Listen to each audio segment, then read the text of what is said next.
Pemirsa, Desa Wisata Penglipuran berhasil melampaui target retribusi yang dibebankan Pemkab Bangli tahun ini.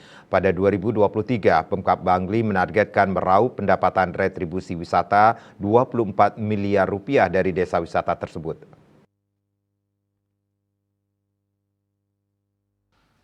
General Manager Desa Wisata Penglipuran Iwayan Sumiarso mengatakan realisasi pendapatan retribusi wisata di Penglipuran saat ini sudah melebihi target. Angkanya mencapai hampir 26 miliar. Pihaknya optimis akhir tahun ini bisa mencapai 26 miliar. Menurutnya Penglipuran masih menjadi destinasi favorit bagi wisatawan yang berkunjung ke Bangli. Pada libur Natal lalu terjadi lonjakan kunjungan wisatawan ke Penglipuran. Peningkatan kunjungan mulai terjadi 2 hari jelang Natal. Puncak kunjungan terjadi pada 24 Desember, kunjungan tembus 8.500 wisatawan dalam sehari.